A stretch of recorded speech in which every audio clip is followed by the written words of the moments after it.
صلاة الفجر أيها المؤمنون المحافظة عليها جماعة في مساجد المسلمين للرجال دلالة على البراءة من النفاق. قال عليه الصلاة والسلام: ليس صلاة أثقل على المنافقين من الفجر والعشاء ولو يعلمون ما فيهما لأتوهما ولو حبوا.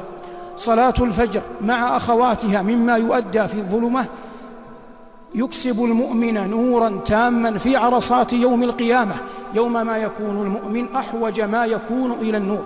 قال عليه الصلاة والسلام: بشر المشائين في الظلم بالنور التام يوم القيامة. أيها المؤمنون، يقول نبيكم صلى الله عليه وسلم: من صلى الفجر فهو في ذمة الله، فلا يطلبنكم الله بشيء من ذمته.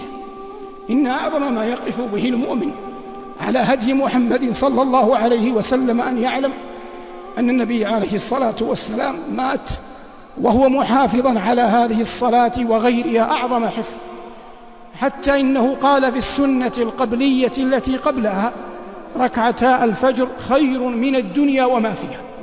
وإن من أعجب العجب أن يفقد الإنسان حياءه من ربه جل وعلا فيسهر على لهو محرم أو يمكث على الفساد أيا كانت صوره الليل كله حتى إذا دنا الفجر نام، فإذا أصبح لعمله أو تجارته أو غير ذلك خرج يرجو الرزق ولا رزق إلا من الله، يرجو أن يأمن العواقب ولا حافظ إلا الله، يرجو أن يوفق ويسدد فيما يقول ويفعل، والمسدد والموفق والمعطي والمانع الله، فيطلب ما عند الله وقد عصاه من قبل وفرط في أعظم فرائضه.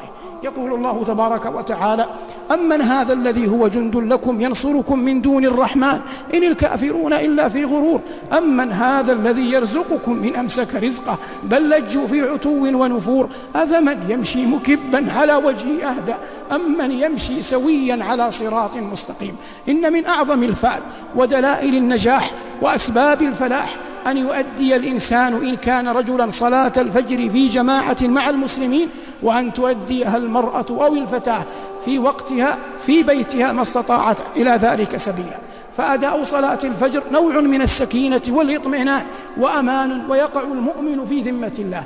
وليس المراد أن يكون المؤمن في ذمة الله أنه لا يصيبه أذى، هذا لا يمكن أن يثبت لا عقلا ولا نقلا، فإن النبي عليه الصلاة والسلام صلى الفجر يوم أحد ومع ذلك كسرت رباعيته وشج رأسه وأدمي عليه الصلاة والسلام. ولكن المقصود أن الإنسان إذا بقي يبقى على خير وعافية، وإن قبض يقبض وقد كان في ذمة رب العالمين جل جلاله، والله تبارك وتعالى خير الحافظين. وكل سبب أدى إلى المحافظة عليها يجب أن يشرع المؤمن ويسعى إليه، وكل سبب أعاق عنها أو حرم منها أو منع إياها فيجب على المؤمن أن ينأى بنفسه عنه ويتجنبه، لأنه لا جمع بين الاثنين، لا يمكن أن يتم الأمران سويا.